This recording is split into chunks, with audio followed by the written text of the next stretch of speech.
नमस्कार साथियों। जैसा कि आप सब जान रहे हैं, अभी तक हम पढ़ रहे थे किशोर न्याय बालक के देखरेख एवं संरक्षण अधिनियम 2015। तो इसी टॉपिक का अंतिम और लास्ट भाग मैं आज फिर से आपके सामने लेकर आ गया हूं। स्वागत है आपका। मेरा नाम है राजीव और आप मुझे देख रहे हैं साध्य पीएससी एकेडमी के ऑनलाइन प्लेटफॉर्म पर। यहाँ पर हम पढ़ रहे हैं किशोर न्याय बालकों का देखरेख एवं संरक्षण अधिनियम 2015, जिनमें से हमने 8 जो चैप्टर्स हैं, ठीक है, उसको हमने क्या कर लिया, कंप्लीट कर लिया है। मतलब धारा नंबर 73 तक हमने कंप्लीट कर लिया है। देन उसके बाद धारा नंबर 74 से आगे 112 तक आज देखने वाले हैं।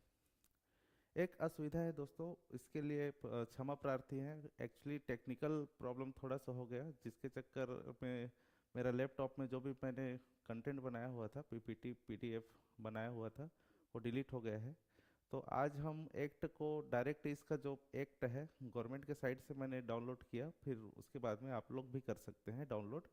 तो वहीं से आज पढ़ेंगे। यदि आपको थोड़ा सा असुविधा होगा उसके लिए खेद है। तो आइए, कोई नहीं, बहरहाल बहुत अच्छा है। आज का मौसम भी काफ़ी ठंडा है, तो सब आग जला कर बैठ जाइए, आग तापते हुए बैठ जाइए। और एक बार पुनः क्लास का फिर से नए सिरे से बहुत ज़बरदस्त तरीके से स्टार्ट करते हैं। ठीक है, तो चलिए एक बार जोर से, जैसा कि हमारा नेचर है, आदत है, जोर से एक बार माता रानी का जयकारा करते हुए क्लास स्टार्ट करते हैं। बोल साचे दरबार की जय। चलिए, ठीक है। तो पीछे आप लोग देख पा रहे हैं, पीछे है सीजीपीएससी अधीक्षक के लिए, है ना, किशोर न्याय बालकों का देखरेख एवं संरक्षण अधिनियम 2015। और इसमें जैसे कि मैंने आपको बताया कि इसमें मैंने जैसे आपको बताया कि अभी तक हमने धारा 1 से लेकर के परिचय प्लस, अभी तक हमने क्या, अभी तक हमने इंट्रोडक्शन प्लस चैप्टर 1 to 8 हमने कंप्लीट कर लिया है। देन उसके बाद में आज चैप्टर 9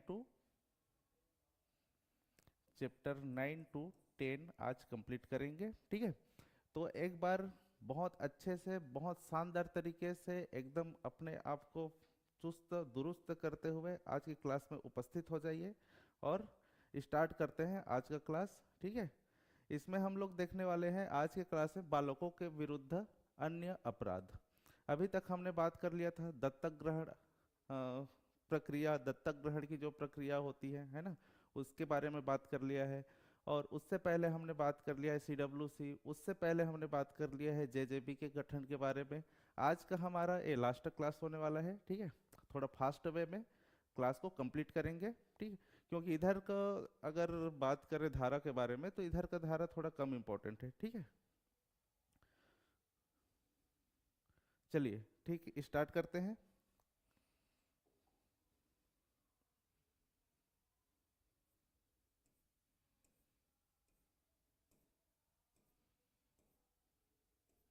आवाज़ क्लियर है? एक बार आवाज़ देख लीजिएगा, एक बार बताइएगा आवाज़ सही है ना।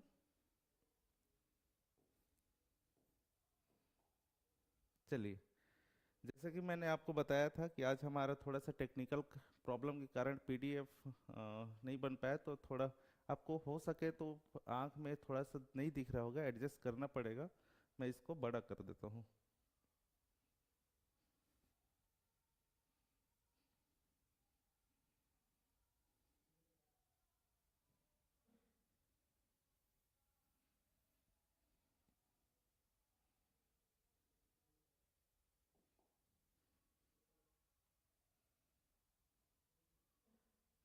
ठीक है, चलिए अब दिख रहा होगा। तो आज का क्लास होने वाला है बालकों के विरुद्ध अन्य अपराध। यह जो धारा है वो धारा स्टार्ट होता है, ठीक है, दिख रहा है ना। हाँ, तो यह धारा स्टार्ट होता है धारा नंबर 74 से यह धारा स्टार्ट होता है। इसमें बेसिकली बालकों के खिलाफ जो भी अपराध होता है उस अपराध का जो दंड है, जो जो प्रोसीजर है, ठीक है, कौन से अपराध के लिए कितना दंड मिलेगा, इन सब चीजों के बारे में इस अध्याय में बात कही गई है। तो इसी को एक एक करके देखते हैं, थोड़ा फास्ट वे में देखेंगे, ठीक है। तो सबसे पहला जो धारा आता है इस चैप्टर में वो धारा है 74। 74 धारा बालक की पहचान को प्रकट करने के लिए प्रतिषेध करता है, ठीक है। एक बार देखिएगा, स्क्रीन दिख रहे हैं ना आप लोग को, समझ आ रहे हैं ना राइटिंग जो है वो? चलिए ठीक है। तो बालकों के विरुद्ध जो अपराध होता है तो उस अपराध में क्या बालक का जो पहचान है वो प्रकट किया जा सकता है, इसके बारे में इस चैप्टर में बात कही गई है, ठीक है। तो इस धारा नंबर 74 में कहा गया है किसी जांच या अन्वेषण, क्या कहा गया है,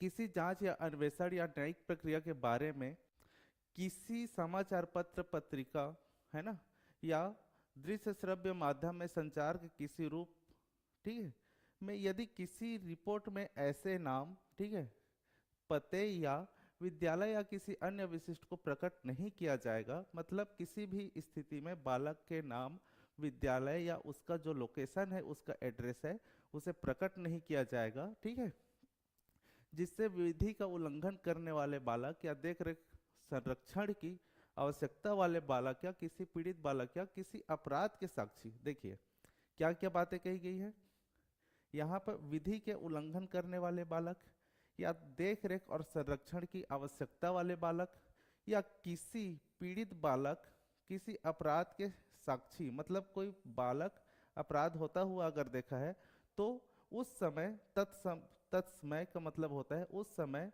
जो भी धारा प्रवृत्त होगा किसी विधि के अधीन, जो भी उस समय कोई विधि होगी उसके अधीन ऐसे मामले में अंतर्वलित करते हैं और पहचान हो सकती है या नहीं, न ही ऐसे किसी बालक का चित्र प्रकाशित किया जाएगा।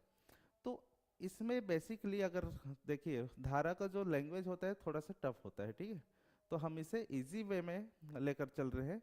तो क्या है, यदि कोई बालक जिसके ऊपर अपराध होता है या जिसे संरक्षण की आवश्यकता है, ठीक है, या ऐसा बालक जो अपराध होते हुए देखा है, ठीक है, किसी भी सिचुएशन में, किसी भी स्थिति में उनकी जो परिचय है, ठीक है, उनकी जो पहचान है वो किसी भी स्थिति में प्रकट नहीं किया जाएगा, ठीक, बेसिकली यही कहते हैं। और इसके लिए कुछ नियम है, इसके लिए कुछ दंड के प्रावधान है, यदि परंतु यथा ये स्थिति जांच करने वाला बोर्ड या समिति ऐसा प्रकटन लेखबद्ध किए जाने वाले कारणों से तब अनुज्ञा कर सकेगी जब उसकी राय में ऐसा प्रकटन बालक के सर्वोत्तम हित में हो।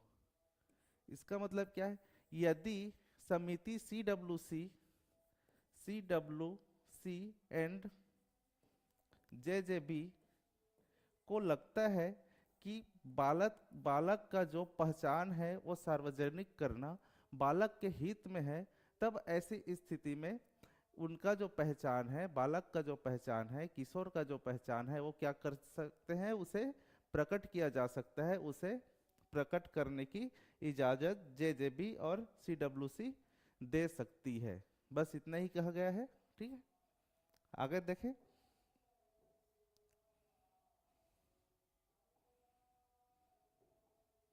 नेक्स्ट बात करते हैं। पहला क्या, पहला हमने देखा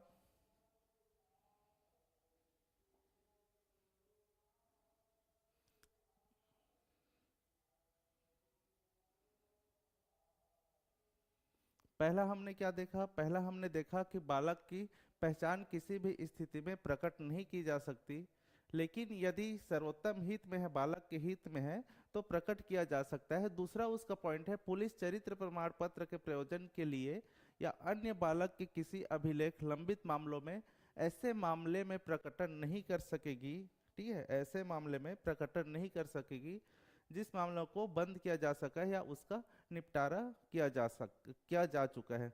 अब इस धारा का कहानी ये है 74(2) में ऐसे है कि यदि बालक के खिलाफ कोई अपराध पंजीबद्ध कहीं हुआ होगा और वो केस जो है वो निपट गया होगा, मतलब एफआईआर का उसका रिजॉल्व हो गया होगा, तो ऐसी स्थिति में, ठीक है, ऐसी स्थिति में बंद किया जा चुका हो, उसका निपटारा किया जा चुका हो, तो ऐसी स्थिति में किसी भी प्रयोजन के लिए उस बालक के बारे में उसका इंफॉर्मेशन शेयर नहीं किया जा सकता। प्लस जैसे कि हम देखते हैं कि चरित्र प्रमाण पत्र की आवश्यकता पड़ती है, हम लोग सब स्कूल में पढ़ते हैं, तो स्कूल में चरित्र प्रमाण पत्र की जरूरत पड़ती है। उसके अलावा जब आप कोई भी जॉब में जाते हैं तो जॉब में जाने के लिए आपको चरित्र प्रमाण पत्र की जरूरत पड़ती है। तो इसमें यह देखा जाएगा कि आप किशोरावस्था में कोई अपराध किए हैं और उसका क्या है, पूरी तरह से वो केस खत्म हो चुका है, तो आपके जो किशोरावस्था या जो बाल्यावस्था है उस अवस्था में आपके द्वारा किया गया अपराध, मतलब किसी बालक के द्वारा किया गया अपराध बाद में उसके कैरेक्टर में कोई निशानी नहीं छोड़ेगा, मतलब ये नहीं माना जाएगा कि उस व्यक्ति ने पहले अपराध किया है। ठीक है, 18 वर्ष के बाद यदि आपके द्वारा कोई अपराध किया जा रहा है, आपके मतलब किसी बालक के द्वारा अपराध किया जा रहा है 18 वर्ष के बाद, केवल वही मामले किसी के कैरेक्टर सर्टिफिकेट में आएंगे। ठीक है, उससे पहले के मामले उसके कैरेक्टर सर्टिफिकेट में नहीं आएंगे। वही बात यहाँ कही गई है। पुलिस चरित्र प्रमाण पत्र के प्रयोजन के लिए या अन्यथा बालक के किसी अभिलेख का लंबित मामले में या ऐसे मामले में प्रकट नहीं करेगी जिसमें मामला क्या किया जा चुका है, बंद किया जा चुका है या उसका निपटारा किया जा चुका है। ठीक है, आगे नेक्स्ट पॉइंट देखते हैं। उपधारा 1 के उपबंधों का उल्लंघन करने पर अर्थात किसी व्यक्ति की पहचान को प्रकट करने पर, ठीक है, कोई व्यक्ति ऐसे कारावास से, कौन से कारावास से, जिसकी अवधि 6 मास तक की हो सकती है। तो यदि बालक का पहचान किया जा रहा है तो कितना होगा अवधि, एक एक लाइन में आप लोग लिखिएगा। यदि बालक का पहचान किया जा रहा है धारा 74 के द्वारा, तो उसकी सजा कितनी होगी, कारावास सजा होगी 6 माह या फिर 2 लाख तक का क्या है, 2 लाख रुपए। ठीक है, या फिर दोनों। ठीक है, या तो हो सकती है कितनी, 6 माह की सजा उसे हो सकती है, या फिर 2 लाख रुपए उसे जुर्माना हो सकता है, या फिर दोनों से दंडित किया जा सकता है। आगे बढ़ते हैं, धारा 75 देखते हैं। धारा 75 में क्या है, तो धारा 75 में बालक के प्रति क्रूरता के लिए दंड का प्रावधान किया गया है कि यदि बालक के खिलाफ कोई भी क्रूरता होता है तो उसके लिए क्या दंड होगा। ठीक है, तो जो कोई, इस धारा को पढ़ते हैं फिर देखते हैं। जो कोई बालक का वास्तविक भार साधन या उस पर नियंत्रण रखते हुए उस बालक पर ऐसी रीति से जिससे उस बालक को अनावश्यक मानसिक या शारीरिक कष्ट होना संभव्य हो, हमला करेगा, उसका परित्याग करेगा, उत्पीड़न करेगा, ठीक है, या जानबूझकर उसकी उपेक्षा करेगा, उस पर हमला किया जाना, उसका परित्याग, उत्पीड़न, उच्छन्न या उसकी उपेक्षा किया जाना कारित करेगा, या ऐसे किए जाने के लिए उसे प्राप्त करेगा, वह कारावास से जिसकी अवधि 3 वर्ष तक, ठीक है, जिसकी अवधि 3 वर्ष तक की हो सकेगी, या 1 लाख रुपए के जुर्माने से या दोनों से दंडनीय होगा। देखिए, पहचान उजागर करने पर कितना, 6 माह या 2 लाख रुपए का दंड। ठीक है, यदि किसी बालक के ऊपर क्रूरता किया जा रहा है तो कितना, 3 वर्ष कारावास या फिर कितना, 1 लाख रुपए का जुर्माना हो सकता है, या दोनों से दंडनीय होगा। ठीक है, तो पहला लाइन लिखे क्या, उसके पहचान के लिए दंड का प्रावधान कितना है, 3 माह और 2 लाख रुपया। दूसरा धारा, यदि बालक पर क्रूरता किया जाता है, किसी भी प्रकार का बालक पर क्रूरता किया जाता है, तो उसका क्या होगा, सजा 3 वर्ष होगा, या फिर 1 लाख रुपए, या फिर दोनों। ठीक है, यही आगे भी कहा गया है, यही बात सिर्फ आपको इतना जानना है बालक के प्रति क्रूरता के लिए दंड कितना है। ठीक है, आगे देखते हैं।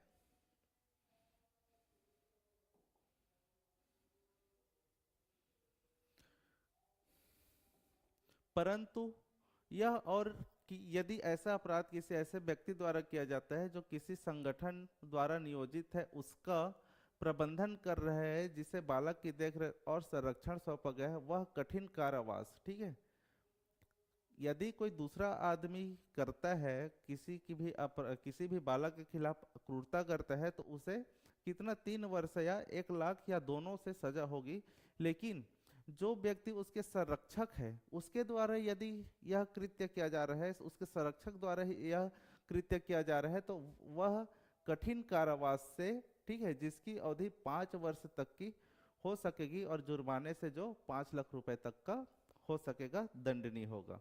ठीक है, परंतु इसके अलावा भी एक पॉइंट और है, वो भी देखते हैं। ठीक है, परंतु यह भी कि पूर्वोक्त क्रूरता के कारण यदि बालक के शरीर से अक्षम हो जाता है, मतलब किसी भी प्रकार की उस पर क्रूरता करता है जिससे बालक का कोई भी अंग क्या हो जाता है, डैमेज हो जाता है, टूट जाता है। ठीक है, इस प्रकार से यदि होता है तो उसे या फिर उसे मानसिक रोग हो जाता है ना, या उसे मानसिक रोग हो जाता है, या वह मानसिक रूप से नियमित कार्यों को करने के अयोग्य हो जाता है, या उसके जीवन या अंग का खतरा होता है, तो ऐसा व्यक्ति कठोर कारावास से जो 3 वर्ष से कम नहीं होगा।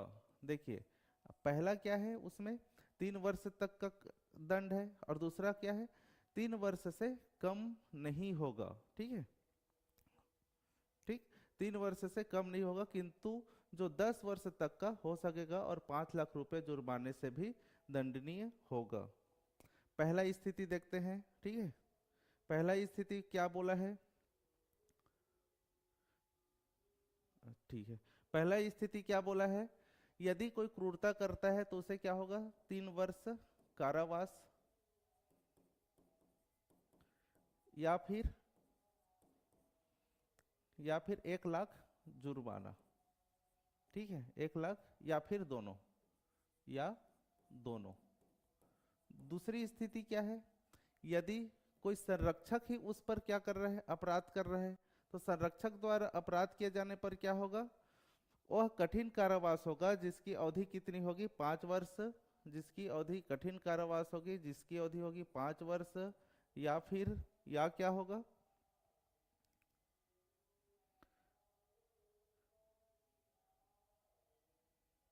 या फिर होगा जो 5 लाख रुपए तक का, 5 लाख। ठीक है, 5 लाख होगा। तीसरी कंडीशन क्या है, यदि उस पर क्रूरता किया जाता है जिससे उसका कोई भी बॉडी पार्ट क्या होता है, डैमेज हो जाता है, तो ऐसे में क्या होगा, तो ऐसे में 3 से लेकर के 10 वर्ष तक की सजा, या 5 लाख दंड, या फिर दोनों, या दोनों। ठीक है, इतना हो गया, या दोनों इसमें भी आएगा, तो ये लिख लीजिएगा इतना में। पहला कंडीशन क्या है, किसी भी प्रकार का क्रूरता के लिए। ठीक है, दूसरा क्या है, संरक्षक द्वारा क्रूरता, और तीसरा क्या है, क्रूरता के कारण अंग का हानि होने पर, अंग का हानि होने पर। ठीक है, क्रूरता के कारण अंग की हानि होने पर। तो पहला कंडीशन, दूसरा कंडीशन और तीसरा कंडीशन। अब देखते हैं धारा नंबर 76 क्या कहता है। धारा नंबर 76,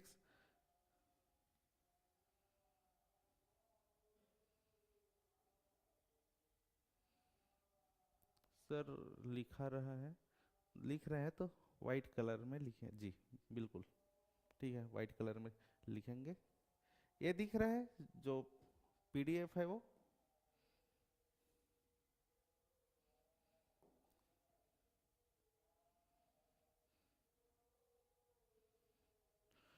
देखिए, इसके बाद में है धारा 76, भीख मांगने के लिए बालक का नियोजन। तो बेसिकली इसमें हमें समझना ये है कि ज़्यादा डिटेल में नहीं जाएंगे। अगर भीख मांगने के लिए किसी बालक का नियोजन करता है, किसी बालक को ट्रैफिकिंग करता है, किसी बालक को किडनैप करता है और उसे भीख मांगने के कार्य में लगाता है, तो ऐसे में सजा का प्रावधान है। और सजा का प्रावधान क्या होगा, कितने दिनों की सजा होगी, तो सजा का प्रावधान देख लेते हैं इसमें। यदि भीख मांगने आदि के लिए बालक को का उपयोग किया जाता है, ट्रैफिकिंग किया जाता है, तो उसके लिए सजा का प्रावधान होगा। ठीक है, लिखते जाइएगा। जिसकी अवधि क्या हो सकेगी, जिसकी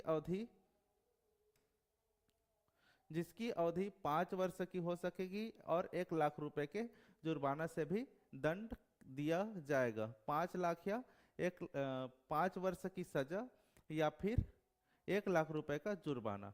दूसरी बात यदि देखते हैं, दूसरी बात अगर करते हैं, तो दूसरी बात, कोई बालक या वास्तविक भार साधन या उस पर नियंत्रण रखते हुए उपधारा 1 के अधीन मतलब भीख मंगवाने के लिए, ठीक है, अपराध या कारित करने का दुष्प्रेषण करता है, वह धारा 1 में यथा उपबंधित धारा से दंडनीय होगा। और ऐसा व्यक्ति इस अधिनियम की धारा 2 के खंड 14 के उपखंड के अधीन अयोग्य माना जाएगा। परंतु ऐसे बालक को किन्हीं भी परिस्थिति में विधि का उल्लंघन करने वाला नहीं माना जाएगा और ऐसे संरक्षक या अभिरक्षक के भार साधन या नियंत्रण से हटा लिया जाएगा और समुचित पुनर्वास के लिए समिति के समक्ष पेश किया जाएगा। इसका मतलब क्या हुआ, इतना लंबा चौड़ा का, ठीक है। तो इसका मतलब ये हुआ कि यदि कोई बालक को भीख मांगने के कार्य में नियोजित किया हुआ है, कार्य में लगाया गया है, तो उसके लिए दंड का प्रावधान होगा। दंड का प्रावधान क्या होगा, 5 वर्ष तक कारावास या 1 लाख रुपया जुर्माना। और यदि भीख मांगने के लिए बालक के, ठीक है, किसी भी अंग को क्या किया जाता है, अंगच्छन किया जाता है, अर्थात उसको अपाहिज बना दिया जाता है। जैसे कि कई बार होता है कि आंख वगैरह को फोड़ देते हैं, हाथ वो तोड़ देते हैं, है ना, पैर वगैरह को तोड़ दिया जाता है, तो ऐसे उसके अंग से किसी प्रकार का खिलवाड़ किया जाएगा, तो ऐसे में दंड होगा। और वो दंड कितना होगा, दंड बहुत आपराधिक किस्म का होगा, जो 10 वर्ष तक का हो सकेगा और 5 लाख के जुर्माने से भी दंडनीय होगा। ठीक है, यदि बालक के हाथ पैर को तोड़कर उस पर क्रूरता करके उसे भीख मंगवाया जाता है, तो ऐसी स्थिति में कितना होगा, 10 वर्ष का उसका कारावास और 5 लाख रुपए तक का जुर्माना हो सकता है। आगे देखते हैं, ठीक है। हाँ, लेकिन यदि उसके संरक्षक द्वारा ऐसा कृत्य किया जाता है तो वो भी क्या होगा, वो भी दंडनीय होगा। लेकिन बच्चा अगर करता है दबाव में, तो बच्चे की इसमें कोई गलती नहीं है। बच्चे का क्या होगा, ये वो उल्लंघन करने वाला, किसी भी विधि का उल्लंघन करने वाला बच्चे को नहीं माना जाएगा। ठीक है, समझ आ रहा है जी? चलिए ठीक है, आगे बढ़ते हैं। इसके बाद में देखते हैं,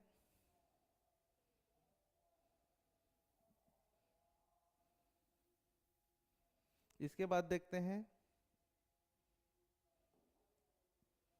धारा नंबर 77, मादक लिकर या स्वपाक औषधि या मना प्रभावी पदार्थों के लिए सस्ती।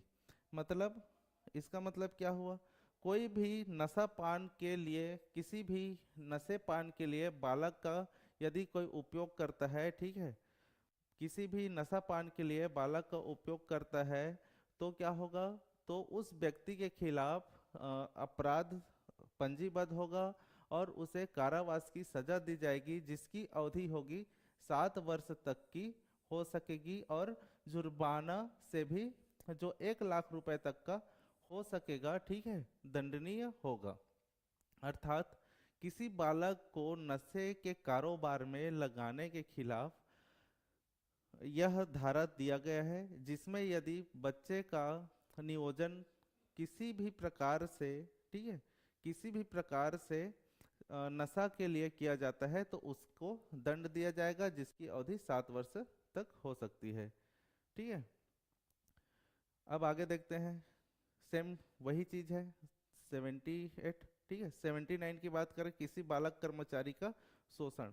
किसी बाल कर्मचारी का शोषण तो तत्समय प्रवृत्त किसी विधि में अंतर्विष्ट किसी बात के होते हुए भी जो कोई किसी नियोजन के प्रयोजन के लिए बालक को दृश्य मानतः, ठीक है, लगाएगा या उसे बंधुआ रखेगा या उसके उपार्जन को विधारित करेगा या उसके उपार्जन को अपने स्वयं के प्रयोजन के लिए उपयोग में लाएगा, वह कठिन कारावास से जिसकी अवधि 5 वर्ष तक हो सकेगी और 1 लाख रुपए से जुर्माना से दंडनीय होगा।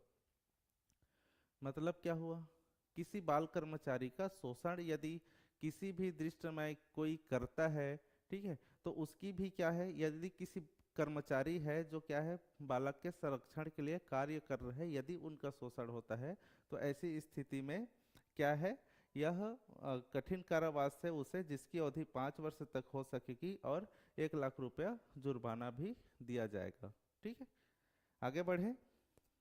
अच्छा, इसमें एक स्पष्टीकरण है, इस धारा के प्रयोजन के लिए नियोजन शब्द पद के अंतर्गत माल और सेवाओं का विक्रय और आर्थिक लाभ के लिए लोक स्थानों में मनोरंजन करना भी आएगा।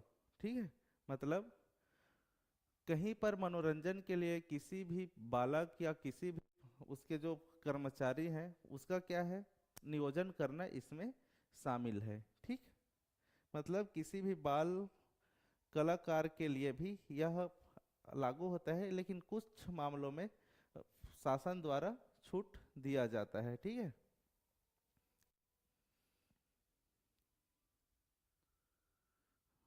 चलिए आगे बढ़ते हैं। सब धारा इंपॉर्टेंट नहीं है जी, बस हम लोग क्या है क्योंकि करना जरूरी है इसीलिए मैं चीज़ों को बता रहा हूँ। ये यहाँ से क्वेश्चंस इस चैप्टर से ना, जो चैप्टर नंबर 9 है, यहाँ से क्वेश्चंस आने की संभावना बहुत कम है। ठीक है, चलिए, लेकिन क्या है, अपन को देखते हुए चलना पड़ेगा।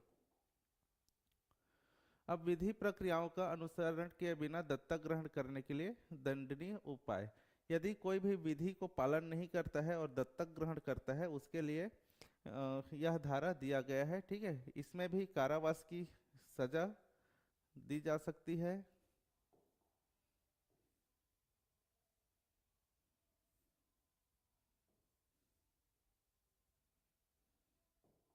इसमें भी कारावास की सजा दी जा सकती है जिसकी अवधि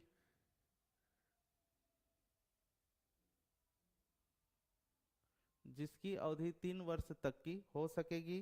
ठीक है, 3 वर्ष तक की हो सकेगी, जिसकी अवधि 3 वर्ष की हो सकेगी। यदि किसी बालक का दत्तक ग्रहण विधि के खिलाफ किया जा रहा है, विधि के अनुकूल नहीं है, तो ऐसी स्थिति में जो दत्तक ग्रहण करने वाला है उसे क्या किया जा सकेगा, उसे दंडित किया जा सकेगा, जिसकी अवधि होगी वो कितनी होगी, 3 वर्ष की होगी। ठीक है, अवधि कितनी होगी, 3 वर्ष की होगी, 3 वर्ष की अवधि, और 1 लाख रुपए जुर्माने से दंडित किया जाएगा। ठीक है, आगे बढ़ते हैं। बालकों का किसी प्रयोजन के लिए विक्रय या उपयन। यदि बालक को किसी भी कार्य के लिए, जैसे फैक्ट्री में काम करने के लिए या कहीं भी काम करने के लिए बालक का क्या किया जाता है, क्रय विक्रय किया जाता है, तो ऐसी स्थिति में भी ऐसी स्थिति में क्रय विक्रय करने वाले के खिलाफ क्या होगा, दोष सिद्ध होने पर, ठीक है, दोष सिद्ध होने पर क्या होगा, दोष सिद्ध होने पर कारावास की अवधि होगी जो 3 वर्ष से कम नहीं होगी और 7 वर्ष तक की हो सकेगी। मतलब बालक की खरीदी बिक्री करने वाले के खिलाफ यह केस हो सकता है, जिसकी अवधि 3 वर्ष से कम नहीं होगी और 7 वर्ष तक की हो सकेगी। आगे बात करते हैं शारीरिक दंड।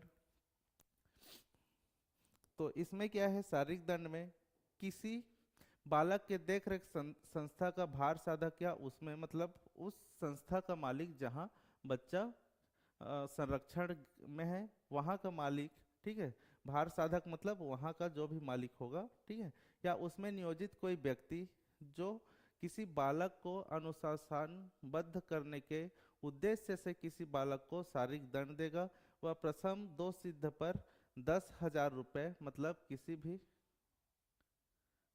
इसमें का आप पढ़िएगा धारा 4 और धारा 27 ज़्यादा इंपॉर्टेंट है, इसके अलावा धारा 14 और धारा 10, ठीक है। उसके अलावा चीज़ें आपको प्रोसीजर बस याद होनी चाहिए, बाकी मुझे नहीं लगता है कि इसमें कोई और धारा इंपॉर्टेंट है। जो भी अगर क्वेश्चन आएगा तो धारा 4, धारा 27, धारा 14 और धारा 10, यहाँ से इतने से ही क्वेश्चन आएगा, इसके अलावा नहीं आएगा इसमें से। इसके अलावा अगर क्वेश्चन आएगा तो प्रोसीजर से आएगा, जो अभी बता रहा हूँ, ठीक है। तो शारीरिक दंड की बात करें तो शारीरिक दंड अगर देता है कोई भी भार साधक, तो उसके लिए क्या है, दोष सिद्धि पर 10,000 रुपये के जुर्माने, एक एक लाइन में इसको लिखते जाइएगा बस, ठीक है। 10,000 रुपये जुर्माने भार साधक द्वारा किसी भी बच्चे के खिलाफ प्रताड़ित करने पर, मारने पीटने या किसी भी प्रकार का दंड देने पर, उसके ऊपर दोष सिद्धि होने पर 10,000 रुपये का दंड होगा, ठीक है। इसके अलावा बात करें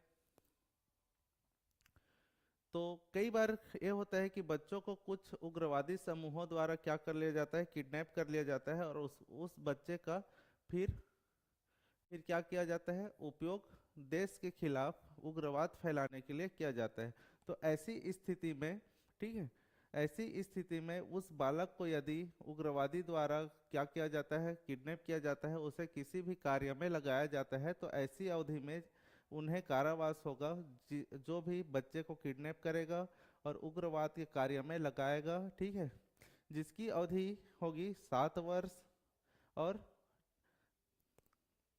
5 लाख रुपए तक का दंड भी हो सकता है।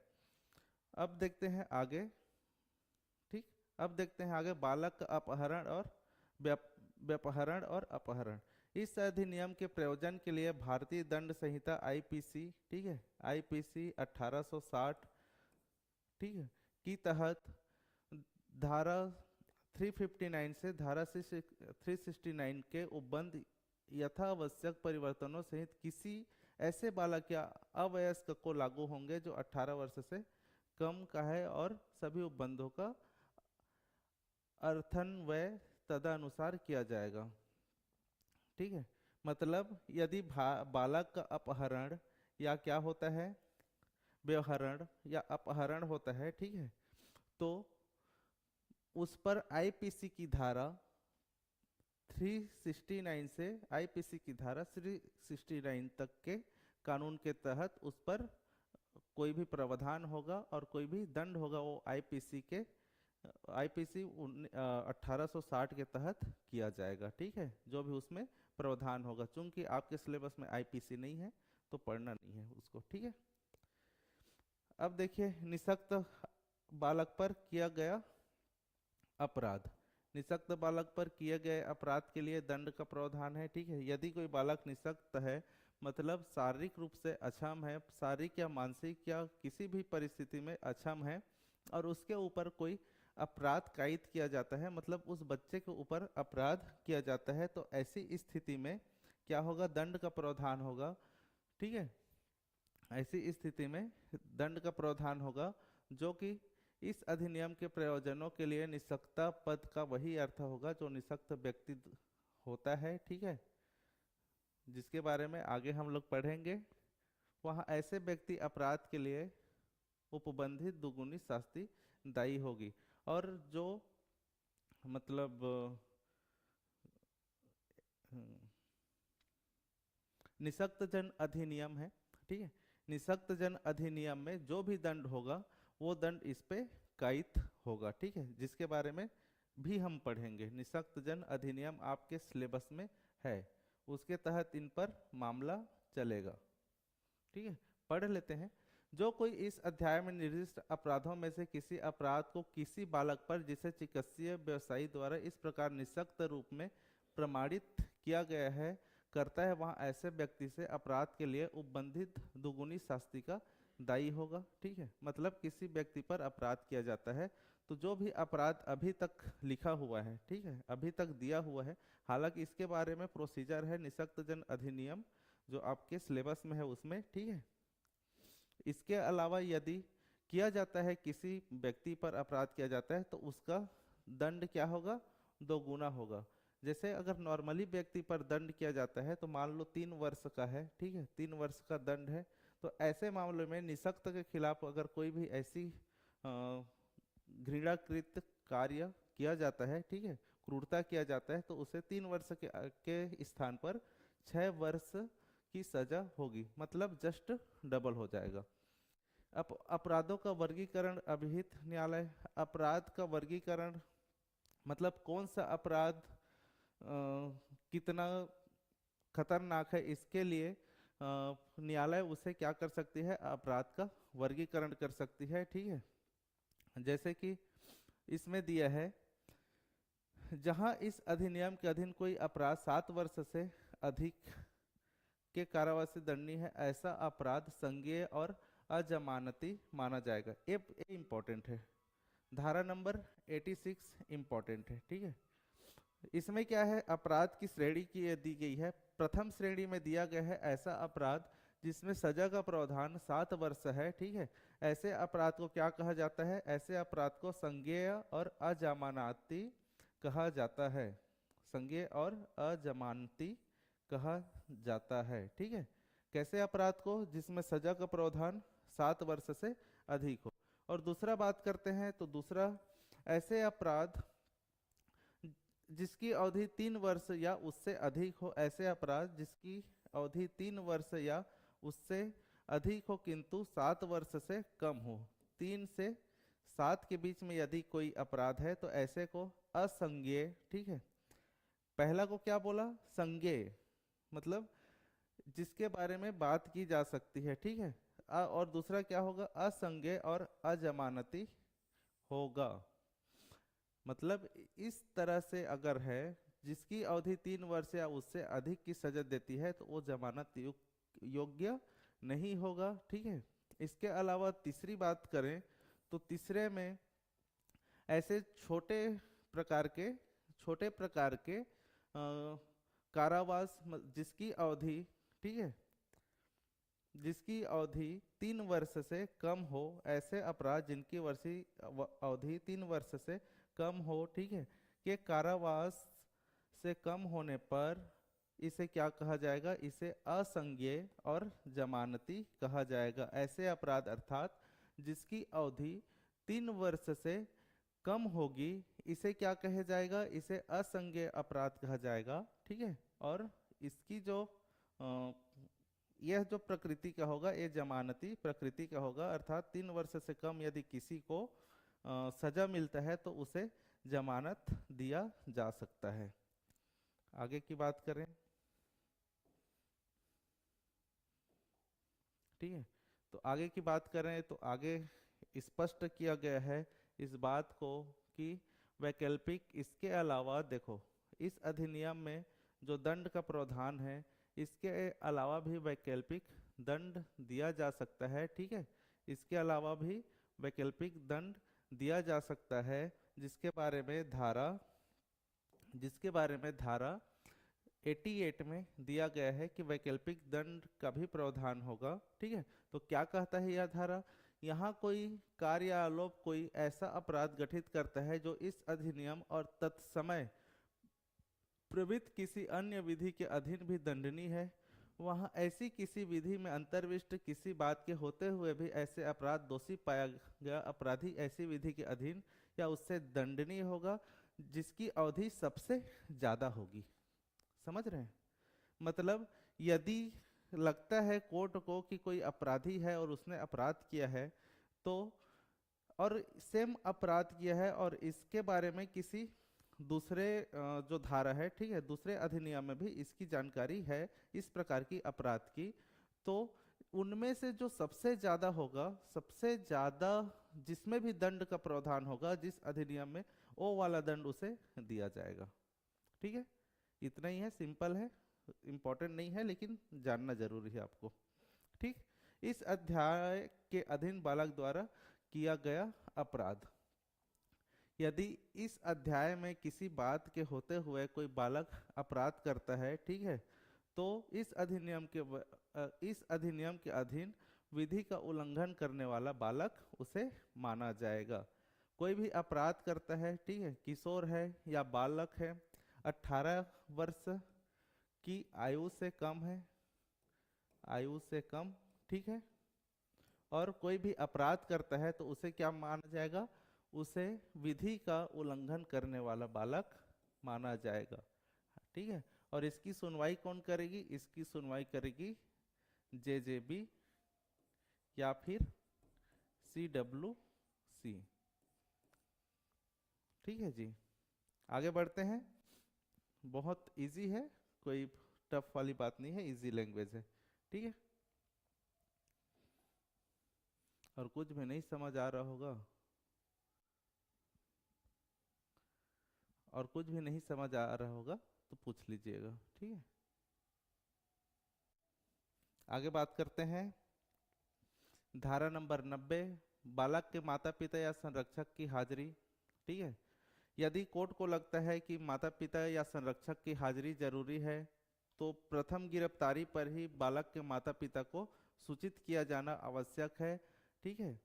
और यदि बालक जेल में है, कारावास में है, तो प्रथम सप्ताह पहला, कोई भी कारावास में है, कोई भी संरक्षण हाउस में है, ठीक है, तो प्रथम सप्ताह बालक को किसी भी दिन उन्हें उसके माँ बाप से मिलने का अवसर प्रदान किया जाएगा, ठीक है, अवसर प्रदान किया जाएगा। यही बात इसमें कही गई है 2-3 धारा में। यथा स्थिति समिति या बोर्ड जिसके समक्ष बालक इस अधिनियम के किसी उपबंध के अधीन लाया जाता है, जब भी वह ऐसा करना ठीक समझे, बालक का वास्तविक भार साधक रखने वाले माता पिता या संरक्षक से अपेक्षा कर सकता है कि वह उस बालक के बारे में किसी कार्यवाही में उपस्थित हो। अर्थात यदि बालक की गिरफ्तारी हो जाती है और उसे जुवेनाइल जस्टिस बोर्ड या CWC बोर्ड के पास में पेश किया जाता है, तो बालक ये बोल सकता है कि हाँ, मेरे माता पिता को भी मेरे साथ में होना चाहिए, ठीक है। और उनके अलावा किसी भी व्यक्ति को वहाँ पर, मतलब जो भी उसका भार साधक है, जो भी उसके पेरेंट्स हैं, जो भी उसके पालक हैं, उन्हें उसके साथ में होने के लिए जो बालक है वो कह सकता है और कोर्ट उसकी बात को मानेगी, ठीक है। आगे देखते हैं धारा नंबर 91। तो बालक को हाजिरी से अभिमुक्ति प्रदान करना, ठीक है। बालक को हाजिरी से अभिमुक्ति प्रदान करने का मतलब क्या है? यदि जांच के अनुक्रम में किसी प्रक्रम पर समिति या बोर्ड या समाधान हो जाता है कि बालक की हाजिरी जांच के प्रयोजनार्थ आवश्यक नहीं है, तो यथा स्थिति, ठीक है, समिति या बोर्ड बालक को हाजिरी से अभिमुक्त प्रदान कर सकेगा, ठीक है। और क्या बोल रहे थे, अभिमुक्त प्रदान कर सकेगा और उसकी हाजिरी को कथन अभिलिखित करने के प्रयोजन तक सीमित कर सकेगा, ठीक है। इसका मतलब यह है कि बोर्ड को लगता है कि बालक की उपस्थिति अभी वर्तमान में जरूरी नहीं है, तो बोर्ड क्या कर सकता है, बालक की हाजिरी से अभिमुक्त कर सकता है, मतलब बालक को कोर्ट आने की आवश्यकता नहीं है करके बोल सकता है। सिंपल सी बात है, कोई इंपॉर्टेंट नहीं है, सिर्फ सुन लो। जहां बोर्ड या समिति के समक्ष बालक की हाजिरी अपेक्षित है, ठीक है, जहां बोर्ड या बालक के सापेक्ष बोर्ड या समिति के सापेक्ष बालक की हाजिरी अपेक्षित है, वहां ऐसा बालक स्वयं और बालक के साथ एक अनुरक्षक यथा स्थिति बोर्ड या समिति या जिला बालक संरक्षण एकक द्वारा वास्तविक उपगत व्यय के अनुसार यात्रा प्रतिपूर्ति का हकदार होगा। मतलब यदि बालक के साथ में उसके माता पिता जाते हैं, कोर्ट या कहीं पर भी जाते हैं जहां बालक को ले जाया जाता है, तो उन्हें क्या दिया जाएगा, यात्रा भत्ता दिया जाएगा। सिर्फ सुनते रहिए, ठीक है, कुछ कुछ पॉइंट है उसे लिखना है, बाकी लिखने की आवश्यकता नहीं है, इधर प्रोसीजर बस सुन लीजिए, ठीक है। बाकी जो इम्पोर्टेंट था इसमें हमने अभी तक पढ़ लिया है, ठीक है। ये क्या है, जो प्रोसीजर है उसके बारे में आपको जानना अच्छा एक चीज और, सेम जो प्रोसीजर है, सेम जो अधिनियम है, उसका एक नियम भी है, ठीक है। क्या है, एक नियम है।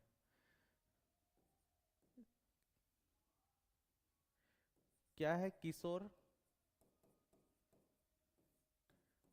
न्याय पालकों का संरक्षण, ठीक है, नियम 2016। तो देखिए, ये जो नियम है, जो अधिनियम बना है, उसमें कौन से नियम का पालन करना है, कौन सा नियम फॉलो करना है, वो दिया गया है किसमें? किशोर न्याय बालक का संरक्षण नियम 2016 में, कि जेजेबी, ठीक है, जेजेबी एंड पहला जेजेबी, दूसरा सीडब्ल्यूसी, तीसरा डिस्ट्रिक्ट चाइल्ड प्रोटेक्शन यूनिट, इसके अलावा चौथा जो भी संरक्षक या फिर पांचवा की बात करें तो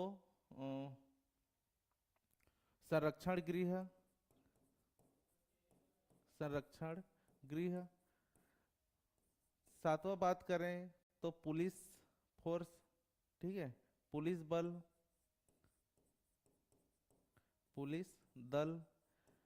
इन सब के बारे में डिटेल में कि कौन से प्रोसीजर को फॉलो करेंगे ये लोग, कैसी प्रोसीजर होगी, ठीक है, इसके बारे में दिया गया है। एक बार जब हम यह अधिनियम पढ़ लेते हैं, शब्द को सुनिएगा, जब यह अधिनियम हम लोग पढ़ लेते हैं, जे एक्ट 2015, तो नियम को एक बार बस आप पीडीएफ में देखकर एक बार चले जाइएगा, ठीक है। और इसके लिए मुझे नहीं लगता है कि कहीं से बहुत महंगा पुस्तक खरीदने की जरूरत है, सब अवेलेबल है, ठीक है। फिर भी हम एक बार उसको सरसरी तौर पर देखेंगे। सिमिलरली सेम है, एग्जैक्ट सेम है, ऐसे ही है, ठीक है, जैसे मैं धारा में पढ़ा रहा हूँ सिमिलर है वो भी, ठीक है। उसमें भी 9 अध्याय 93 धाराएं हैं, ठीक है। तो सेम टू सेम दोबारा अगर मैं उस चीज को पढ़ा रहा हूँ तो वो रिपीट होगा, लेकिन हम लोग क्या है, एक बार पीडीएफ स्टार्ट करके उसको कंटिन्यूअसली आपके एग्जाम के पॉइंट ऑफ व्यू से उसे देखेंगे, ठीक है। चलिए आगे बढ़ते हैं। तो हम कहाँ थे? हम लोग थे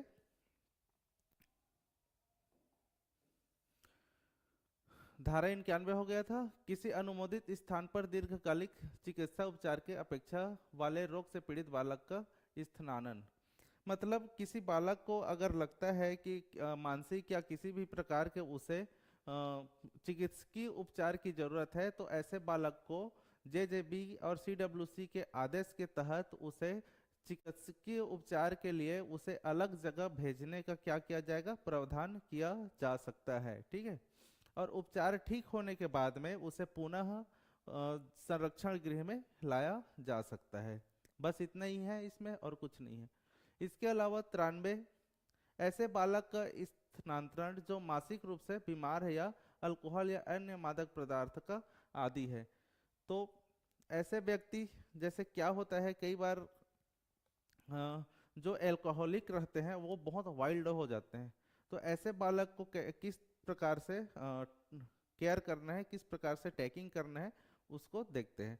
तो इसमें दिया है, जहां समिति या बोर्ड को यह प्रतीत होता है कि इस अधिनियम के अनुसरण में किसी विशेष गृह या किसी विशेष संप्रेषण गृह या किसी बाल गृह या किसी संस्था में रखा गया कोई बालक मानसिक रूप से बीमार व्यक्ति है या अल्कोहल शराब आदि का सेवन करने वाला व्यक्ति है, ठीक है, अल्कोहल या ऐसी अन्य मादक द्रव्यों का आदि है जिससे किसी व्यक्ति में व्यवहारात्मक परिवर्तन हो जाते हैं, जहां समिति या बोर्ड मानसिक स्वास्थ्य अधिनियम 1987 या उसके अधीन बनाए गए नियमों के अनुसार ऐसे बालक को मनोचिकित्सा अस्पताल या मनोचिकित्सालय परिचार्य गृह ले जाने का आदेश कर सकता है, ठीक है।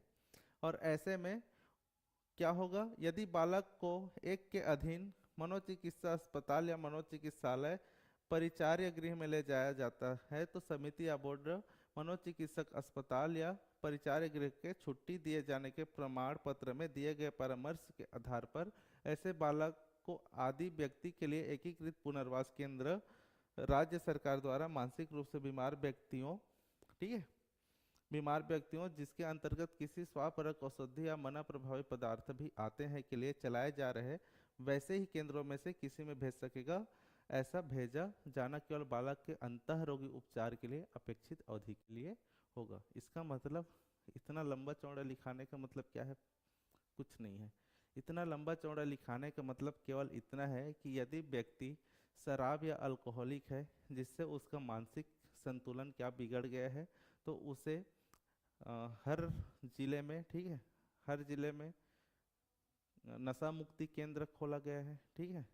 इसके अलावा जो भी क्या बोलते हैं, मानसिक रोगियों के लिए अस्पताल खोला गया है ना। तो ऐसे जगह में उसे ले जाया जा सकता है जिस पर जो मनोचिकित्सक है उसकी मंजूरी आवश्यक है। यदि मनोचिकित्सक बोलता है कि ऐसे बालक को कहाँ नशा पान छुड़वाने का जो केंद्र होता है, नशा मुक्ति केंद्र होता है, वहाँ भेजा जा सकता है। या उसे किसी भी यदि उसकी स्थिति बहुत ही खराब है, उसकी मानसिक स्थिति बहुत ही खराब है, तो ऐसे व्यक्ति को पागल खाने में भी भेजा जा सकता है जहाँ पर उसका मानसिक स्थिति का इलाज हो, ठीक है। ये बात इसमें कही गई है। इसके अलावा बात करें, इसके अलावा बात करें धारा नंबर, वही बात है, ठीक है, और कुछ नहीं है इसमें, बहुत जानने की जरूरत नहीं है इसको। इतना ही है कि यदि किसी बालक की मानसिक स्थिति खराब है तो उसे क्या कर सकते हैं, उसे नशा मुक्ति केंद्र भेजा जा सकता है और उस बालक का क्या किया जा सकता है, इलाज किया जा सकता है, जिसमें जो मनोचिकित्सक है उसकी सहमति आवश्यक है। अब देखते हैं धारा 94 आयु के विषय में अवधारणा, ठीक है। उपधारणा क्या है, अवधारणा क्या है, ये देखते हैं। तो इसमें अवधारणा ये है कि यदि किसी भी सिचुएशन में यह बात लगता है कि बच्चे का आयु क्या है, कम है या ज़्यादा है, ठीक है, 18 वर्ष से ज़्यादा है या 16 वर्ष से कम है, ठीक है। तो ऐसी स्थिति में सबसे पहले क्या देखा जाएगा, सबसे पहले देखा जाएगा स्कूल पंजीकरण, ठीक है। सबसे पहले जन्म प्रमाण पत्र को प्राथमिकता दिया जाएगा, उसके बाद में स्कूल पंजीकरण प्रमाण पत्र को प्राथमिकता दिया जाएगा। उसके बाद में यदि अंतिम में जरूरत पड़ती है तो उसे चिकित्सक के पास में, चिकित्सक द्वारा उसका चेकअप कराया जाएगा कि बच्चे की आयु क्या है, ठीक है। और चिकित्सा सलाह के आधार पर बच्चे को यह डिसाइड कर लिया जाएगा कि बच्चे की आयु 18 वर्ष है कि उससे अधिक है कि कौन से वर्ष का है, वो चिकित्सकीय आधार पर हो सकते हैं। लेकिन सबसे पहला क्या होगा, सबसे पहला जन्म प्रमाण पत्र होगा, देन उसके बाद में स्कूल पंजीकरण प्रमाण पत्र होगा, देन उसके बाद में बाकी चीजें देखी जाएंगी, ठीक है। चलिए, ये हो गया, ठीक। इसके बाद देखते हैं धारा 95 बालक या उसके निवास स्थान को स्थानांतरण, ठीक है। बालक या उसके निवास स्थान में उसको स्थानांतरण करना। तो ये क्या है, देख लेते हैं। तो यह है बालक या उसके निवास स्थान के स्थानांतरण यदि जांच के दौरान यह पाया जाता है कि बालक अधिक पश्चात यदि उसका यह समाधान हो जाता है कि यह बालक के सर्वोत्तम हित में है और बालक के गृह जिले की समिति या बोर्ड को के साथ में सम्यक परामर्श करके उक्त समिति या बोर्ड को सुसंगत दस्तावेजों के साथ ऐसी प्रक्रिया का अनुसरण करते हुए जैसे विहित की जाए यथाशीघ्र बालक के स्थानांतरण आदेश दिया जा सकता है। एक शब्द में समझिए इसको, कुल मिला के इसका अर्थ ये है कि जैसे कि मान लो छत्तीसगढ़ रायपुर में है हम लोग, और कोई रायगढ़ का व्यक्ति रायपुर में आकर क्या करता है, रायपुर में आकर किसी भी प्रकार का अपराध करता है, और यहाँ के जुवेनाइल जस्टिस बोर्ड, CWC आदि यहाँ की जो चाइल्ड प्रोटेक्शन यूनिट है वो सब इस कार्य में लगी हुई है। लेकिन यह कायित होता है, यह प्रमाणित होता है कि बच्चा यहाँ का नहीं है, बच्चा कहाँ का है, रायगढ़ का है। तो उसे रायगढ़ में जो भी बाल कल्याण समिति होगा, जो भी JJB होगा, जुवेनाइल जस्टिस बोर्ड होगा, जो भी CWC होगा, चाइल्ड प्रोटेक्शन यूनिट होगा, ठीक है, वहाँ उसे उसका जो भी डॉक्यूमेंट होगा अभी तक जो यहाँ की पुलिस ने बनाया है, यहाँ की कार्यवाही में बनाया है, उसे चुपचाप रायगढ़ ट्रांसफ़र कर दिया जाएगा, ठीक है। और बच्चे को, क्योंकि रायगढ़ उसका क्या है, निवास स्थान है जहाँ पर बच्चे का अच्छे से संरक्षण हो सकता है, देखभाल हो सकता है। बस इतना याद रखिएगा। इसके अलावा और कुछ नहीं है, जबरदस्ती पढ़ने का कोई मतलब नहीं है इसको। आगे बढ़ते हैं।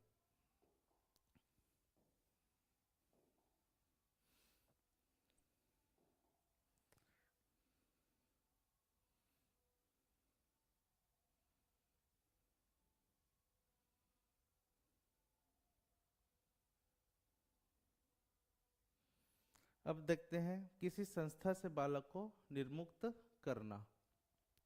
मतलब किसी संस्था में कोई बालक है, ठीक है, उसे क्या करें, उसे वहां से कैसे बाहर निकाला जाए, इसके बारे में यह धारा बात करती है, ठीक है।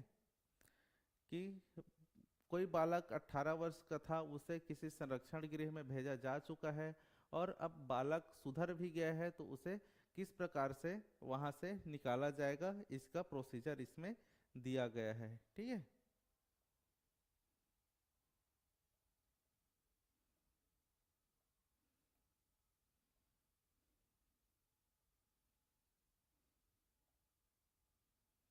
तो देखते हैं क्या है इसमें। तो जब किसी बालक को किसी बाल गृह या विशेष गृह में रखा जाता है, तो उसे यथा स्थिति किसी परिवीक्षा अधिकारी या सामाजिक कार्यकर्ता या सरकार या स्वैच्छिक या गैर सरकारी संगठन की रिपोर्ट पर समिति या बोर्ड से ऐसे बालक का या तो अत्यांतिक रूप से या ऐसी शर्तों पर जो वह अधिरोपित करना ठीक समझे, बालक को माता पिता या संरक्षक के साथ रहने या आदेश में नामित ऐसे किसी प्राधिकृत व्यक्ति के पर्यवेक्षण अधीन रहने की अनुज्ञा देते हुए, जो उसे प्राप्त करने, भार साधन लेने का, बालक को शिक्षित बनाने और किसी उपयोगी व्यापार या आजीविका के लिए प्रशिक्षित करने, पुनर्वास के लिए उसकी देखरेख करने के लिए उसे लेने और भार साधन में लेने का इच्छुक हो, निर्मुक्त करने पर विचार कर सकती है। समझ आया? अर्थात इसका मतलब यह है कि यदि कोई व्यक्ति चाहता है कि किसी बच्चे को गोद लेना है, ठीक है, उसे उसकी अच्छे जीवन यापन के लिए, अच्छी शिक्षा के लिए, ठीक है, उसे अपने पास में रखना चाहती है, तो बोर्ड की सहमति से उसे अपने पास में रख सकती है, ठीक। परंतु यदि कोई बालक जिसे इस धारा के अधीन सशर्त निर्मुक्त किया गया है, या वह व्यक्ति जिसके परिवेक्षण के लिए अधीन बालक को रखा गया है ऐसी शर्तों को पूरा करने में असफल रहता है, तो बोर्ड या समिति यदि आवश्यक हो तो बालक को भार साधन में ले सकेगी। यदि बोर्ड को लगता है कि जो व्यक्ति उसे रख रहा है अपने पास में, उसके शिक्षा आदि के लिए प्रयास कर रहे हैं, उसकी जो एक्टिव मतलब उसके द्वारा किया गया कृत्य है वो सफिशिएंट नहीं है उस बालक के पुनर्वास के लिए, तो समिति उसे बालक को पुनः अपने पास में बुला सकती है, ठीक। इसके अलावा यदि बालक को अस्थायी आधार पर निर्मुक्त किया गया है, अस्थायी आधार पर किसी व्यक्ति के पास में जब भेजा गया है, तो वह समय जिसके दौरान बालक उपधारा 1 के अधीन प्रदत्त अनुज्ञा के अनुसरण में संबंधित गृह में उपस्थित नहीं है, उस समय का भाग माना जाएगा जिसके लिए बालक गृह या विशेष गृह में रखा गया है। तो यदि बालक को कोई लेकर गया है, चाहे वो उसके हित में ही लेकर गया है, लेकिन ये माना जाएगा कि जब जैसे कि किसी भी संरक्षण गृह में रखने का मतलब केवल यही है कि बालक को सजा दी गई है इनडायरेक्टली। भले से आप सजा को बहुत अच्छे शब्दों में बोल सकते हो, ठीक है, संरक्षण गृह में रखना, उसको पुनर्वास करना, लेकिन अल्टीमेटली तो बात यही है ना कि उसे सजा ही दिया गया है, परिवार से दूर रखा गया है ना। तो ऐसी स्थिति में यदि उसे कोई व्यक्ति अपने साथ में लेकर जाता है, तब भी ये माना जाएगा कि बच्चे ने उसको दिया गया जो सजा है, ठीक है, उसका समय है, उसे क्या कर लिया है, उसे पूर्ण कर लिया है, ठीक है। जितना दिन भी वो किसी और व्यक्ति के साथ में है, उतना दिन को इसी में काउंट किया जाएगा, ठीक है, कि उसने अपना संरक्षण गृह में इतने दिन की, जितने दिन की उसे रखने का आदेश दिया गया उतना दिन उसने पूरा कर लिया है, उसमें से माइनस कर दिया जाएगा, ठीक है। मान लो किसी व्यक्ति को 36 माह संरक्षण गृह में रखने का आदेश दिया जाता है, लेकिन वह व्यक्ति अच्छे चरित्र के होने के कारण उसे कोई आदमी क्या कर लेता है, गोद ले लेता है, ठीक है, उसे गोद ले लेता है और उसके बाद में 15 महीने अपने पास में रखता है। ठीक है, तो बचा कितना, बचा कितना, 21 माह। तो ये 21 माह का जो समय होगा वही वो अब आगे वहां उस संरक्षण गृह में पूरा करेगा, बाकी का उसने क्या कर लिया है, अपना समय व्यतीत कर लिया है। बस यही बात बोला जा रहा है। ठीक है,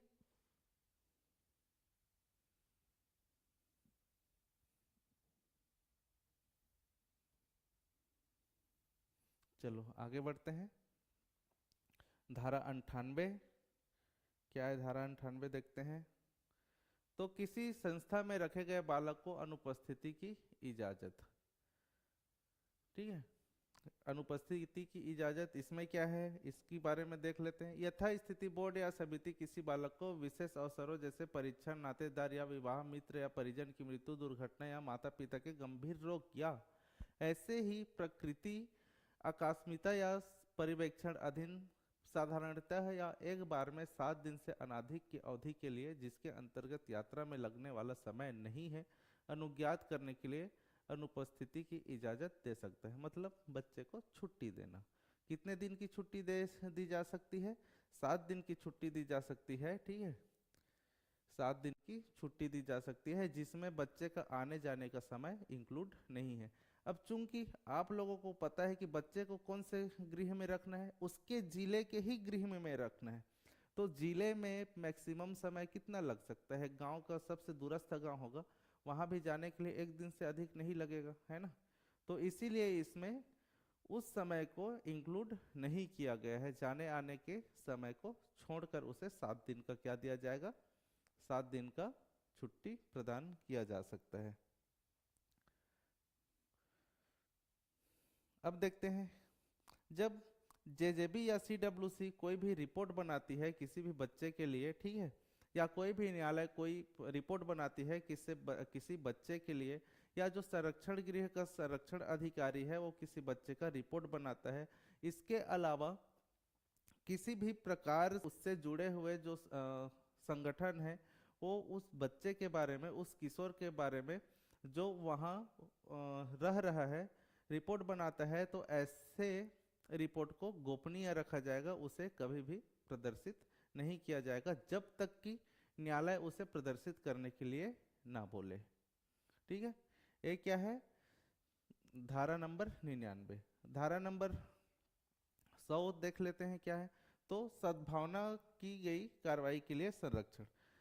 कोई व्यक्ति देखिए होता क्या है, कोई व्यक्ति किसी बालक के अच्छे भलाई के लिए कोई कार्य कर रहा है, लेकिन कभी क्या हो जाता है, कई बार अच्छा कार्य करना भी उल्टा हो जाता है। तो सद्भावना पूर्वक किया गया कोई भी कार्य, ठीक है, जो किसी बच्चे के हित के लिए किया गया है, तो ऐसी स्थिति में यदि किसी विधि के द्वारा वह कार्य किसी भी अपराध की श्रेणी में आता है, तो उस व्यक्ति द्वारा उस किया गया कार्य को क्या कहा जाएगा, सद्भावना पूर्वक की गई कार्यवाही माना जाएगा, और उसे किसी भी प्रकार का दंड नहीं दिया जाएगा, चाहे वो किसी भी विधि के अनुकूल या प्रतिकूल क्यों ना हो। समझ आया। तो देखिए वही बात कही गई है, इस अधिनियम या उसके अधीन बनाए गए किन्हीं भी नियमों या विनियमों के अनुसरण में सद्भाव पूर्वक की गई या जाने वाली आशायित किसी बात के लिए कोई भी वाद, अभियोजन या विधिक कार्यवाही यथास्थिति केंद्रीय सरकार या राज्य सरकार या केंद्रीय सरकार या राज्य सरकार के निर्देश के अधीन कार्रवाई करने वाले किसी व्यक्ति के विरुद्ध नहीं होगी। मतलब यही है कि यदि कोई अच्छा सोच के किसी व्यक्ति, किसी बालक के खिलाफ कोई कार्रवाई कर रहा है और वो किसी दूसरे कानून में उल्लंघन माना जाता है, तो उसके खिलाफ कोई भी जो अधिकारी यह कार्य करेगा उसके खिलाफ कोई भी कानूनी कार्रवाई नहीं की जा सकती। ठीक है, अब देखते हैं अपीलें। धारा नंबर 101 अपील के बारे में बात करते हैं। तो अपील कहाँ होगा, तो इस अधिनियम के उपबंधों के रहते हुए यह अधिनियम के अधीन सीमित या बोर्ड द्वारा किए गए किसी आदेश से व्यथित कोई व्यक्ति ऐसा आदेश किए जाने की तारीख से 30 दिन के भीतर, ठीक है, कितने दिन के भीतर, 30 दिन के भीतर पोषण देख रेख प्रवर्तन पार्श्व देख रेख संबंधी समिति के ऐसे विनिश्चय के सिवाय जिनके संबंध में अपील जिला मजिस्ट्रेट को होगी बालक न्यायालय में अपील कर सकता है। तो किसी भी प्रकार की अपील करनी है, ठीक है, जिसमें क्या है, जिसमें पोषण देख रेख या प्रवर्तकता, ठीक है, पोषण से देख रेख संबंधी किसी भी प्रकार की अपील करनी है तो कहाँ किया जाएगा, जिला मजिस्ट्रेट होगी, ठीक है, या बाल न्यायालय में अपील की जा सकती है। ठीक, जिला मजिस्ट्रेट या बाल न्यायालय में इसके लिए अपील किया जा सकता है। इसके अलावा बात करें, सब में वही है, जिला मजिस्ट्रेट।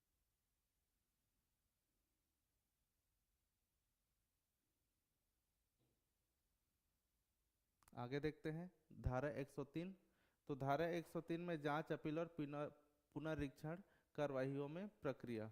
तो कौन सी प्रक्रिया में कार्यवाही होगी, कौन सी प्रक्रिया में जांच होगा, इसके बारे में इसमें दिया गया है। तो क्या है, इस अधिनियम में अभिव्यक्त रूप से जैसा अन्यथा उपबंधित उसके सिवाय समिति या बोर्ड इस अधिनियम के उपबंधों में से किसी के अधीन जांच करते समय ऐसी प्रक्रिया का अनुसरण करेगा जो विहित की जाए और उसके अधीन रहते हुए दंड प्रक्रिया संहिता 1973 में समान मामलों में विचारण के लिए अधिकथित प्रक्रिया का यथाशक्य अनुसरण करेगा। ठीक है, इसका मतलब यह है कि जो प्रोसीजर दिया गया है 1973 का, ठीक है, सीआरपीसी, उसके तहत क्या किया जाएगा, जो भी प्रोसीजर होगा वो किया जाएगा।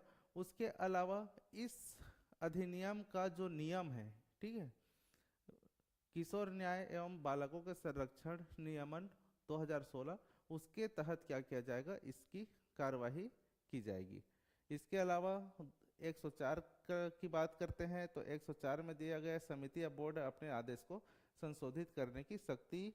तो समिति या बोर्ड यदि कोई भी आदेश पारित करता है तो उसे वह स्वयं क्या कर सकती है, संशोधित कर सकती है, या उससे उच्च न्यायालय, ठीक है, या उच्चतम न्यायालय द्वारा क्या किया जा सकता है, संशोधित किया जा सकता है। ठीक है, एक इसमें है 104 में। इसके अलावा बात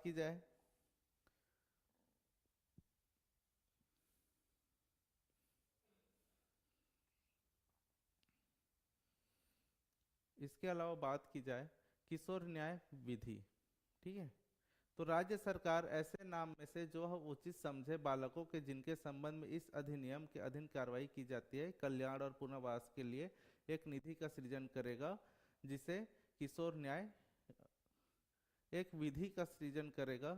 यहाँ पे किशोर न्याय विधि नहीं है, किशोर न्याय निधि है।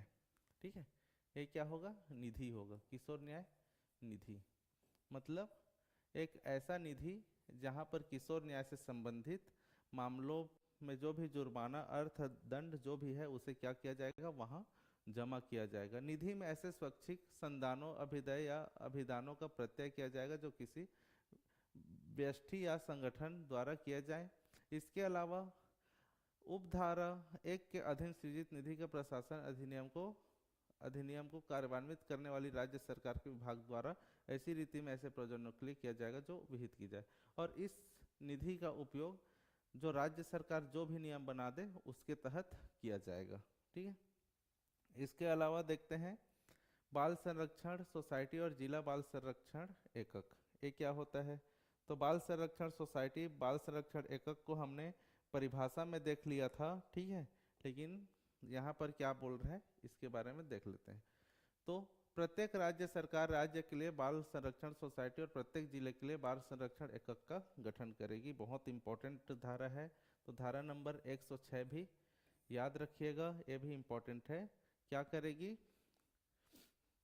बाल संरक्षण एकक की राज्य बाल संरक्षण सोसाइटी या जिला बाल संरक्षण एकक का क्या करेगी, राज्य सरकार गठन करेगी, जो ऐसे अधिकारी या कर्मचारी से मिलकर बनेगी जो उस सरकार द्वारा अधिनियम के जिसके अंतर्गत इस अधिनियम के अधीन संस्थाओं की स्थापना, अनुरक्षण भी बालकों और उनके पुनर्वास संबंधित विभिन्न सरकारी और गैर सरकारी अभिकरणों के साथ समन्वय के संबंध में सक्षम प्राधिकारियों की अधिसूचना के कार्यान्वयन को सुनिश्चित करने के लिए और ऐसे अन्य कृत्यों के निवारण के लिए जो विहित की जाए नियुक्त किए जाएंगे। इसका मतलब क्या है? इसका मतलब है कि राज्य राज्य बाल संरक्षण सोसाइटी और जिला बाल संरक्षण एकक का गठन किया जाएगा, और उसमें जो भी कर्मचारी अधिकारी जो भी रहेंगे, ठीक है, वह सरकार द्वारा इस अधिनियम के द्वारा बनाए गए नियमों का पालन करेगी।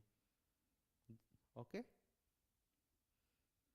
ठीक है, चलिए आगे बढ़ते हैं।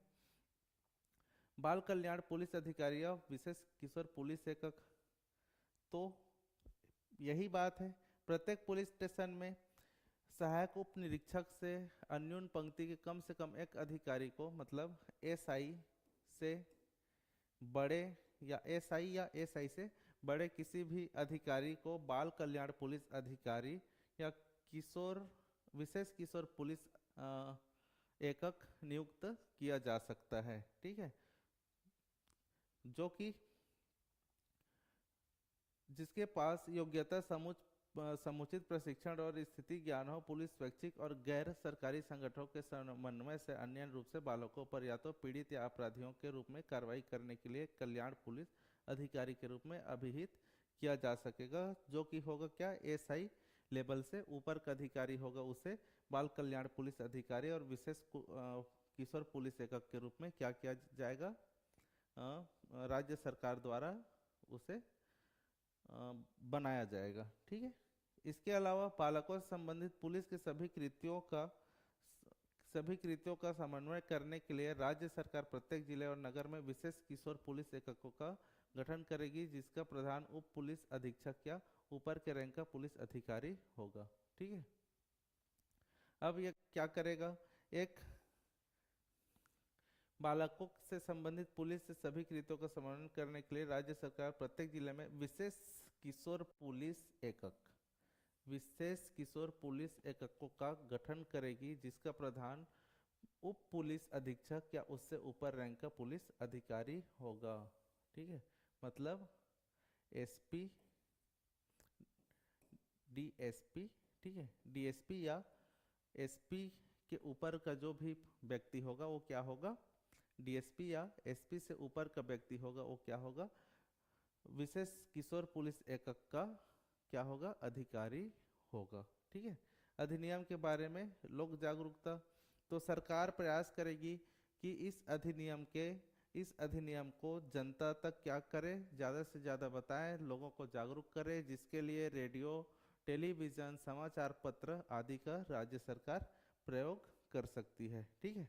वही दिया गया है, जिसके अंतर्गत टेलीविज़न, रेडियो, प्रिंट मीडिया भी आते हैं में सरकार इस अधिनियम का प्रचार कर सकती है। अधिनियम के कार्यान्वयन को मॉनिटर करना, तो अधिनियम में जो भी कार्यवाही होगी उसे राज्य सरकार मॉनिटर कर सकती है, ठीक है, राज्य सरकार उसे देख सकती है, उसे अपने पास में मॉनिटर करने का अधिकार होगा, जिसके लिए बाल अधिकार संरक्षण आयोग अधिनियम 2005 की यथास्थिति धारा 3 के अधीन गठित राष्ट्रीय बाल अधिकार संरक्षण आयोग, धारा 17 के अधीन गठित राज्य बाल अधिकार संरक्षण आयोग, ठीक है, उक्त अधिनियम के अधीन उन्हें सौंपे गए कृत्यों के अतिरिक्त इस अधिनियम के बंधों के कार्यान्वयन को ऐसी रीति जो विहित की जाए मॉनिटर कर सकती है। तो मॉनिटर करने का अधिकार किसके पास है, तो मॉनिटर करने का अधिकार है बाल संरक्षण अधिकार आयोग, ठीक है, राष्ट्रीय बाल संरक्षण अधिकार आयोग और राज्य बाल संरक्षण अधिकार आयोग समिति द्वारा किए गए कार्यों का क्या कर सकती है, समिति द्वारा या इस अधिनियम के अधीन गठित किसी भी नियम के तहत क्या कर सकती है, कार्यवाही को मॉनिटर कर सकती है। इसके अलावा नियम बनाने की शक्ति, तो नियम बनाने की शक्ति किसके पास है, बहुत लंबा चौड़ा है यह धारा, लेकिन एक बात समझ लीजिए, नियम बनाने की शक्ति किसके पास है, इस अधिनियम के अधीन किसी भी धारा के होते हुए भी नियम बनाने की शक्ति या नियम को संशोधित करने की शक्ति संसद या फिर राज्य विधानसभा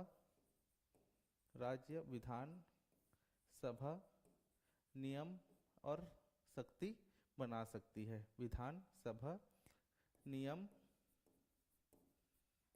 बना सकती है, बना सकती है। ठीक है, बस इतना है। इतना धारा नंबर 110 याद कर लीजिएगा, संसद या राज्य विधानसभा नियम बना सकती है। केंद्र में कौन? केंद्र के लिए संसद और राज्य के लिए राज्य विधानसभा। ये कहाँ केंद्र में, ये कहाँ केंद्र के लिए, केंद्र के लिए, और राज्य विधानसभा कहाँ? राज्यों में। ठीक, इतना बस है, आगे बढ़ते हैं।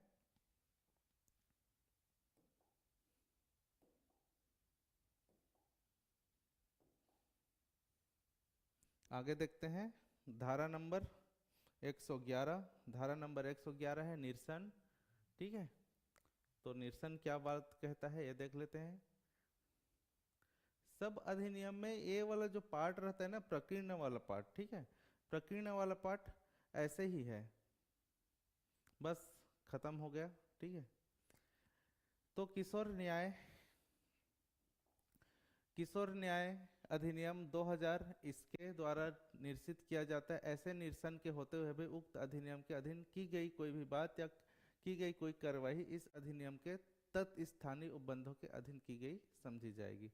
मतलब जो भी किशोर न्याय संरक्षण 2000 जो पहले बना था उसके अधीन कोई भी किया गया कार्यवाही अब वर्तमान में इस अधिनियम के जे एक्ट 2015 के अधीन किया गया, 2015 के अधीन किया गया कार्य समझा जाएगा। कोई इंपॉर्टेंस नहीं है, ठीक है,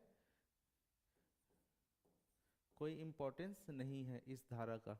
और कठिनाइयों को दूर करने की शक्ति, तो कठिनाइयों को कौन दूर कर सकता है? राज्य में, केंद्र में, केंद्र सरकार, केंद्र सरकार, ठीक है, कठिनाई को दूर कर सकता है। और राज्य में कौन कर सकता है? राज्य में राज्य सरकार, राज्य सरकार। ठीक है, देख लेते हैं इस अधिनियम के उपबंधों को प्रभावी करने में कोई कठिनाई उत्पन्न होती है तो केंद्रीय सरकार आदेश द्वारा इस अधिनियम के उपबंधों का अनुसंगत न हो कठिनाई को दूर कर सकती है। परंतु ऐसा कठिनाई जो इस अधिनियम के 2 वर्ष की अवधि के समाप्ति के पश्चात किया जाएगा वह कठिनाई को दूर नहीं कर सकती। ठीक है, मतलब यदि कठिनाई दूर करना था तो यह अधिनियम लागू हुआ है 2015 में, ठीक है, तो 2017 दिसंबर 2000 तक ही कोई भी कठिनाई थी इस अधिनियम में उसे दूर किया जा सकता था। लेकिन वर्तमान स्थिति में अगर कठिनाई दूर करनी है तो क्या करना पड़ेगा? अधिनियम में संशोधन करना पड़ेगा। ठीक है, जो कि किसके द्वारा होगा? नियम बनाने की शक्ति के तहत संसद या राज्य सरकार। और खास तौर पर यदि केंद्र की बात करें, अधिनियम में अगर संशोधन की बात करें तो वह केंद्र सरकार द्वारा हो सकती है। ठीक है, इस प्रकार से यह अधिनियम क्या होता है? समाप्त होता है। आप लोगों ने बहुत पेशेंस के साथ में वीडियो को देखा, ठीक है, समझा।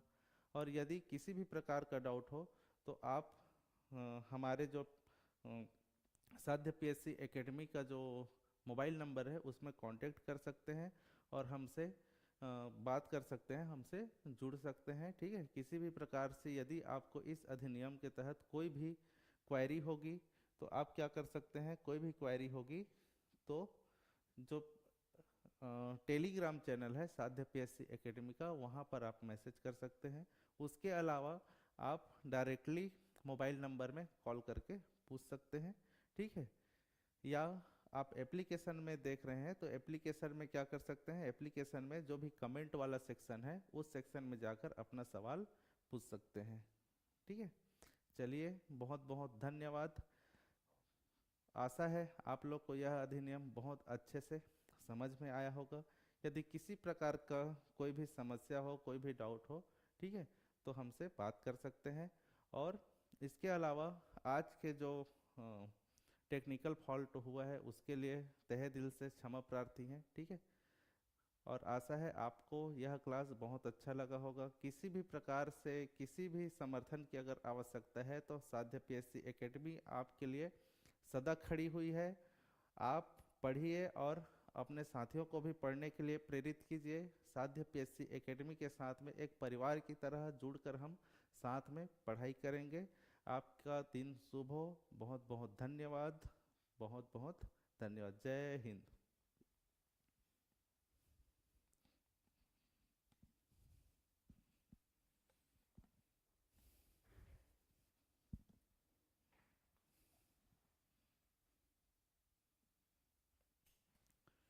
अच्छा, सॉरी।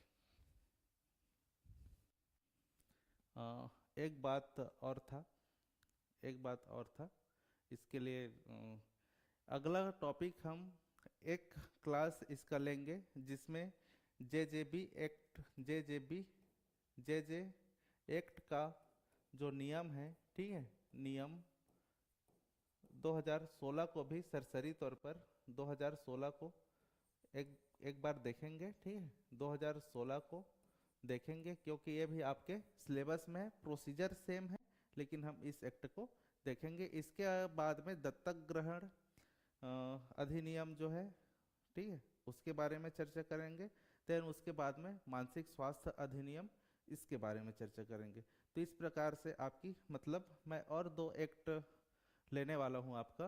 पहला होगा क्या, जो दत्तक ग्रहण, दत्तक ग्रहण अधिनियम, और इसके अलावा दूसरा होगा मानसिक स्वास्थ्य, स्वास्थ्य अधिनियम, स्वास्थ्य अधिनियम, ठीक है। ये दो अधिनियम मैं और आगे लेने वाला हूँ। तो इन दोनों को एक एक करके पढ़ेंगे और बहुत अच्छे से फिर इसका लगातार जब तक आपका एग्जामिनेशंस ना हो जाए लगातार एमसीक्यूज करते जाएंगे। चलिए, एक बार पुनः आपका धन्यवाद। आपका दिन शुभ हो और आप सब इतने पेशेंस के साथ में बने हुए उसके लिए आपको बहुत बहुत थैंक यू।